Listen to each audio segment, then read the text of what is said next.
तैयारी ही इस बात को बताती है। सभी जन बहुत मेहनत कर रहे हैं, उपस्थिति भी बहुत अच्छे तरीके से हो रही है।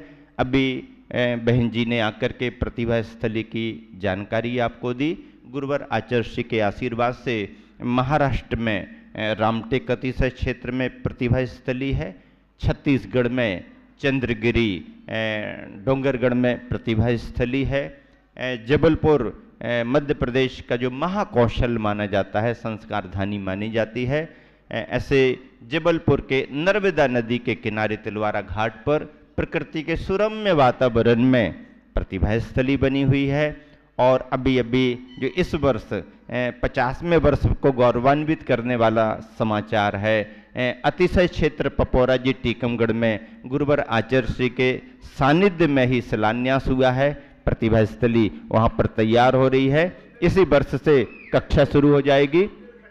बुंदेलखंड के इलाके में एक प्रतिभा स्थली बनी और इंदौर जो मध्य प्रदेश का एक मालवा अंचल माना जाता है, वहाँ पर भी प्रतिभा स्थली का शिलान्यास हो चुका है। आरिका आदर्शमती जी का संघ वहाँ पर काफ़ी समय से विराजमान है, बहुत श्रम भी वो कर रही हैं, बहनें भी वहाँ पर बहुत सारा शिक्षण ले रही हैं। आचार्य श्री के आशीर्वाद से सभी जगह सारी यारिकाएँ, चाहे वो गुरुमती जी माता जी का संघ हो, चाहे दृढ़मती माता जी का संघ हो, चाहे अनंतमती माता जी का संघ हो, बड़ी बड़ी आरिकाएँ सभी बहुत चलते फिरते संघों के द्वारा समाज में चलती फिरती प्रतिभा स्थलियां तैयार कर रही हैं। ये बिल्डिंगें तो किसी किसी स्थान पर बनती हैं, लेकिन आचार्य श्री से दीक्षित सारी यारिकाएँ जहाँ जहाँ भी विहार कर रही हैं, महिला समाज को जागरूक और संस्कारित करके और वो चलते फिरती प्रतिभा स्थली तैयार कर रही हैं। मुनि संघों के माध्यम से पुरुष समाज लाभान्वित होकर के बहुत बड़े बड़े कार्य कर रहे हैं। ऐसी प्रतिभा स्थली की आवश्यकता है। प्रतिभा स्थली केवल बिल्डिंग से नहीं चलती है, प्रतिभा स्थली केवल तुम्हारे बहुत बड़े दान से भी नहीं चलती है। ये तो बिल्डिंग बनती है, ये तो सुविधाएं वहाँ दी जाती हैं विद्यालय के रूप में, लेकिन वास्तविक प्रतिभा स्थली चलाने के लिए तो आपको अपने परिवार की छोटी छोटी बालिकाओं को वहाँ भेजाना पड़ेगा। महाराज जी ये काम कठिन जैसा लगता है, आप तो दान के लिए कह दो हम दान भिजा देंगे, आप तो प्रशंसा के लिए कह दो हम तो भजन बना देंगे और प्रतिभा स्थली चले, ये तो सब हो जाएगा। एक एक दातार बिल्डिंग बनाने को तैयार हो जाते हैं, एक एक दातार सब काम करने को। आचार्य श्री की नजर पड़े, आचार्य श्री की कृपा हो जाए, बड़े बड़े भामाशाह आचार्य श्री के चरणों में पड़े हुए, नंबर ही नहीं लग पा रहा उनका। लेकिन प्रतिभा स्थली यदि समाज को चलानी है तो आप अपनी बालिकाओं को संस्थान में भेजें।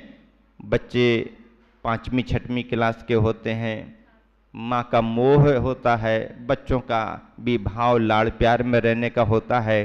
तो ऐसा नहीं है कि आप ही उनके लिए लाड़ प्यार दे सकती हैं, आप ही उनकी सुरक्षा और सेवा का ध्यान रखती हैं। जो बालिकाएं प्रतिभा स्थली में रह चुकी हैं उनके पास जाकर के पूछो, क्या तुम्हारे माता पिता तुम्हें लाड़ प्यार देंगे जो लाड़ प्यार वहां पर पढ़ाने वाली बहनें प्रदान करती, बाल ब्रह्मचारिणी बहनें प्रदान करती हैं? क्या तुम्हारे माता पिता तुम्हें सुख सुविधा देंगे, पढ़ाई का प्रबंध करेंगे, इतने अच्छे तरीके से वहाँ पर रहने भोजन पानी का प्रबंध होता है और इतने बढ़िया तरीके से वहाँ पर ध्यान दे करके उनका शिक्षण किया जाता है। एक बालिका यदि 5-7 साल भी प्रतिभा स्थली में पड़ गई तो मैं विश्वास के साथ कहता हूँ वो बालिका सामान्य बालिका नहीं बनेगी, बल्कि हजारों को संस्कारित करने वाली बालिका रहेगी। चाहे घर परिवार में रहे, चाहे कहीं भी रहे, कोई जरूरी नहीं है कि प्रतिभा स्थली में पढ़ने वाली बालिकाएं दीक्षित ही हो जाएं, कोई दीक्षा की अनिवार्यता नहीं है। बाल ब्रह्मचारिणी बहनें पढ़ाती हैं, उनके नियम लेने का कोई ऐसा वो कंपलसरी नहीं होता है, लेकिन इतना अवश्य है कि उन बहनों से गुरुवर की छत्र छाया में यदि वो शिक्षण और संस्कार प्राप्त कर लेती हैं तो वो जहाँ भी जाती हैं जिन शासन का झंडा ही उठा करके रखती हैं और माता पिता समाज भी उसके लिए गौरवान्वित होती है।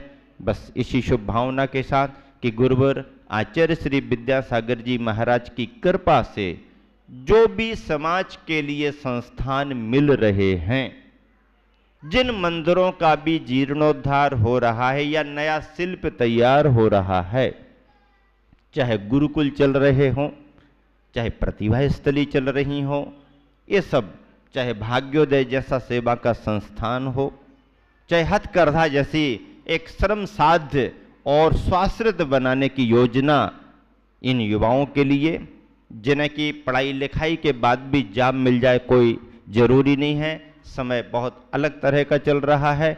ऐसे युवा शिक्षित होकर के भी यदि मान लीजिए उनके पास बहुत बड़ी पूंजी व्यापार धंधे को नहीं है और सर्विस नहीं है तो क्या करेंगे, उनके लिए स्वाश्रित स्वउद्योग की योजना देकर के आज हजारों बच्चों के लिए रोजगार कमाने के रूप में तैयार कर दिया है और वो अपनी मेहनत से बिना किसी साधन सहारे के भी अपने परिवार को, अपनी समाज को चलाने में सक्षम बन रहे हैं। ऐसे गुरुवर आचार्य श्री के 50वें वर्ष पर हम सभी बहुत बहुत आनंदित हैं, क्योंकि ये वर्ष हम सबके लिए बहुत आनंददायी है। और आप इसलिए भी आनंददायी है कि इस 50वें वर्ष पर बागड़ के इस इलाके को गुरुवर ने अपना एक मुनि संघ प्रदान कर दिया और समाज समूचे बागड़ में लाभ ले रही है। चतुर्मास के बाद धीरे धीरे विहार हो रहा है, धीरे धीरे विहार हो रहा है। राजस्थान में तो 3-3 संघ हैं। अभी एक मारवाड़ में हमारे बड़े भैया सुधा सागर जी बैठे हुए हैं, जो पूरे राजस्थान को हिलाने की क्षमता रखते हैं और बिल्कुल अच्छे तरीके से बेबाक बेलाग अपनी बात रखते हैं। ऐसे हमारे साथ ही दीक्षित, हमारे से उम्र में भी बड़े, अनुभव में भी बड़े, क्षमता में भी बड़े हमारे बड़े भैया सुधा सागर जी बहुत बड़े नारेली क्षेत्र को संभाल करके अपना कार्य कर रहे हैं। और फिर प्रमाण सागर जी महाराज पास में ही डूंगरपुर में विराजमान हैं, वो भी मेवाड़ को लाभ देते हुए और अभी बागड़ के ही किनारे पर हैं। मैं यहाँ पर स्वयं बांसवाड़ा जिले में, जिला बहुत बड़ा है बांसवाड़ा, छोटे छोटे गांव वाले भी बहुत आ रहे हैं, अर्थुना वाले भी यहाँ पर आकर के बैठ चुके हैं, नौगामा बागी दोरा वाले भी बार बार भागा दौड़ी में लगे हुए हैं। सभी को लाभ गुरुवर की आशीर्वाद से, कृपा से तो मिलेगा ही मिलेगा। मैं केवल इतना कहना चाहता हूँ कि ये 50वां वर्ष सारे देश में तो समाज को उत्साहित कर ही रहा है। बागड़ वाले भी कम भाग्यशाली सौभाग्यशाली नहीं है। कीर्ति स्तंभ बनाने की बात अभी सुबह सुबह आपके संजय दोषी जी जो योग प्राणायाम करा रहे थे सुबह, हमने देखा उनका योग प्राणायाम। हमने कहा ये तो आपकी समाज में हीरा है, हीरा तुम्हें अपने गांव का हीरापन को मालूम नहीं होता है। इतनी योग्यता से, इतनी तत्परता से सुबह जल्दी आकर के सारी तैयारी और पूरे दिन भर की व्यवस्थाएं, और ऐसे बड़े बड़े युवा, क्या नाम है इसका, है विनेश, और वो जो अच्छी आरती भक्ति कराता रहता है सर्वेश। हाँ, ये ऐसी युवा टीम है और पंचायत के अध्यक्ष वगैरह का इनको संरक्षण सपोर्ट भी अच्छा रहता है सारी समाज का। ये सारे युवा अपनी समाज को लेकर के आगे बढ़ रहे हैं। तो संजय भैया और ये कह रहे थे कि महाराज जी कीर्ति स्तंभ फाइनल हो गया है और गई हुई कमेटी ने पास कर दिया है, ला रहे हैं और करवाएंगे, हम बनवाएंगे। हमने कहा क्या कीर्ति स्तंभ की बात करते हो तुम? नहीं महाराज जी, हम तो आपकी उपस्थिति में ही बनवाएंगे। अरे क्या कीर्ति स्तंभ? आचार्य श्री को इन कीर्ति स्तंभों की जरूरत नहीं है। आचार्य श्री का व्यक्तित्व इन पत्थर के कीर्ति स्तंभों से नहीं बंधा हुआ है। आचार्य श्री ने तो जीवंत अपने संयमित इतने कीर्ति स्तंभ बना दिए कि एक एक कीर्ति स्तंभ हजार हजार कीर्ति स्तंभ के बराबर है। एक एक पिच्छीधारी हजार हजार कीर्ति स्तंभ के बराबर है। एक एक उनके द्वारा दीक्षित शिष्य शिष्याओं में बाल ब्रह्मचारी भाई बहन इतने एजुकेटेड हैं, इतने शिक्षित हैं कि वो जहां खड़े होते हैं स्वयं कीर्ति स्तंभ के समान काम करते हैं। ऐसे गुरुवर के द्वारा जीवंत कीर्ति स्तंभ जो तैयार किए गए, उन्हीं को देख करके समाज कहती है हम तो इतने बड़े संयम के रूप में आगे नहीं बढ़ सकते हैं। तो जिन गुरुवर ने 50 वर्ष संयम के प्रभावना में निकाले, आत्म साधना में निकाले हैं, और जिनके हजारों शिष्य समूचे देश में प्रभावना का काम कर रहे, उन गुरुवर के प्रति समर्पित होकर के हम अपने शहर में तो इतिहास के लिए कीर्ति स्तंभ अवश्य बनाएंगे कि समाज का काम है जिसे समाज अपनी श्रद्धा से संपन्न कर रही है। और ऐसी समाजें यदि इतिहास को बनाने के लिए कीर्ति स्तंभ बनाती हैं तो मुनि महाराज इसमें क्या कहेंगे? आपका कार्य है, हमारा आशीर्वाद है। अच्छे काम के लिए कोई मनाही थोड़ी होती है। और प्रतापपुर की समाज तो हनुमान के स्वभाव वाली समाज है, सो जाए तो सो जाए और उठ जाए तो कैलाश पर्वत को उड़ा करके भी उड़ा करके ले जाने की क्षमता रखने वाली प्रतापपुर की समाज है। ऐसी समाज कीर्ति स्तंभ बना रही है और हम लोगों का सानिध्य मिलेगा ही मिलेगा। गुरुवर के लिए यदि कोई कार्य समाज करती है तो हम लोगों की भी भावना होती है कि हमारा सपोर्ट सहयोग उनके लिए रहेगा। और ऐसा कीर्ति स्तंभ इतिहास के लिए होता है। हजारों वर्ष बीतने के बाद भी कभी कोई चर्चा आएगी तो इतिहास लिखा जाएगा कि 50वें वर्ष पर इस नगर में इस तरह से कीर्ति स्तंभ बनाया गया। और यदि मान लीजिए आप ना भी बनाए तो कोई फर्क नहीं पड़ता है। इतने बड़े भरे हुए बाजार में 2-4 दुकानें किसी की ना लगे तो बाजार को फर्क नहीं पड़ता है, लेकिन दुकान वाला ये जानता है, मानता है। वैसे बाजारों में दुकान लगाना अलग है और आचार्य विद्यासागर के नाम के बाजार में दुकान लगाना अलग है। और एक बार यदि अपनी दुकान लग गई तो कम से कम गुरुवर के इतिहास में हमारे गांव का नाम तो दर्ज हो ही जाएगा। आप सभी के लिए बहुत बहुत आशीर्वाद है हम सभी का। बहनों ने जो बात रखी है आप ध्यान दें। महिला समाज को यदि अपनी विरासत को संभाल करके रखना है, बिगड़ते वातावरण में पश्चिमी कल्चर के बढ़ते हुए तेजी के प्रभाव में अपने बालक बालिकाओं को बचा करके रखना है। ध्यान दीजिए, अंग्रेजी पढ़ाई का निषेध आचार्य श्री नहीं करते हैं, अंग्रेजी भाषा का विरोध भी नहीं करते हैं, लेकिन अंग्रेजी पढ़ पढ़ करके हमारे तुम्हारे दिमाग में जो अंग्रेजियत आ चुकी है और हमने अपने भारतीय संस्कृति को, हिंदी भाषा को, मातृभाषा को छोड़ दिया है और अपने एजुकेटेड होने का स्टेटस सिंबल केवल इंग्लिश बना लिया है। आचार्य श्री कहते हैं क्या मूर्खता के काम करने में तुम लगे हो। कोई भी भाषा बुरी नहीं होती है, देश दुनिया की सब भाषाएं सीखो, सब भाषाओं में बात करो, लेकिन अपने देश की भाषा छोड़ करके दूसरे देशों की भाषा के इतने अधीन नहीं कि माँ कहा जाए तो कौन होती है माँ, पिता कहा जाए तो कौन होते हैं पिता, भाई कहा जाए तो कौन होते हैं भाई, बहन कहा जाए तो कौन होती है बहन। ये शब्द तुम भूल ना जाओ। इसके लिए आचार्य श्री कहते हैं पढ़ने के रूप में, शिक्षा के रूप में किसी भी भाषा के लिए स्वीकार कर लो, लेकिन जीवन जीने के लिए अपनी मातृभाषा के साथ बढ़ो और धर्म का संस्कार लेकर के चलो। ऐसा यदि आपने नहीं किया और बच्चों को अच्छे से अच्छे स्कूल को समझ करके कॉन्वेंट कल्चर में डाल दिया, तो आज आपने अंग्रेजी के स्कूल में डाला, कल वो पढ़ करके घर आएंगे तो मैडम कहलाएंगी और ये जेंटलमैन बाबू बन करके आएंगे।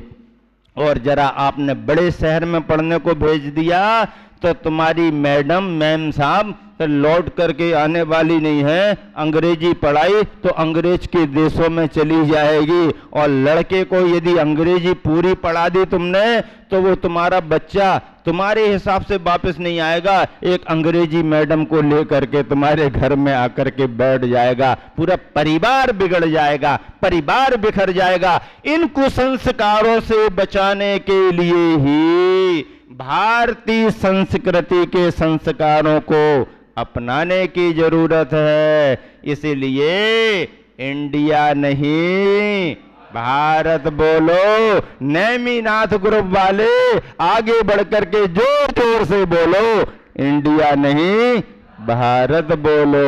नेमिनाथ और आदिनाथ के वंशज हैं आप लोग।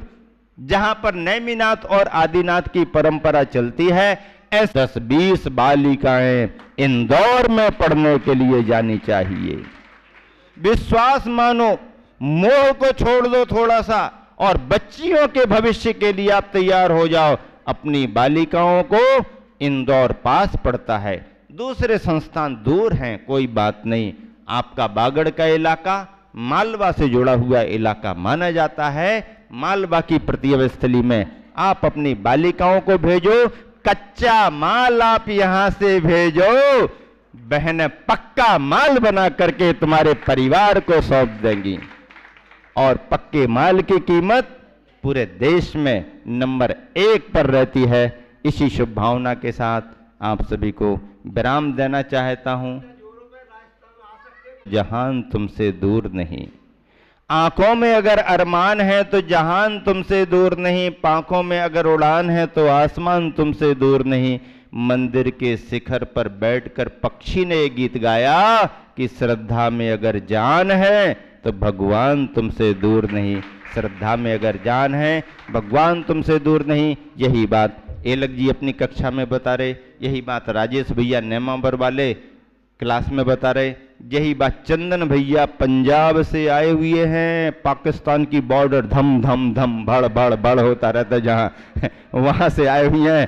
पंजाब में फिरोजपुर और पाकिस्तान बिल्कुल आसपास लगे हैं, लेकिन ये अहिंसा के आराधक हैं, गुरुवर के भक्त हैं। और ऐसे भैया जी आपके शिक्षण के लिए यहाँ पर आए, बच्चों को पढ़ा रहे। दोनों बहनें सुयोग्य हैं, बहुत पुरानी हैं, गुरुवर की छत्र छाया में 30-35 बरस से स्वाध्याय साधना कर रही हैं। आपके पुण्य योग से महिलाओं को, बहु वर्ग को और बालिका वर्ग को पढ़ाने का, बालकों को पढ़ाने का उनको अवसर मिला है। वो बहुत अच्छे से पढ़ा रही हैं और तीनों बहनें इंदौर से आई हैं, उनको बहुत बहुत आशीर्वाद। आप सबका ये शिविर सानंद संपन्न हो और दिन दूना रात चौगुना प्रभावना पर बढ़े। इसी शुभ भावना से इस माहौल को देख करके मेरे मन में अभिभाव आ गया और डिक्लेयर किए देता हूं बिना पूछे कि शिविर के आखिरी दिन में एक दिन 50वां वर्ष होने के कारण गुरुवर की सामूहिक पूजन बड़े ठाट बाट से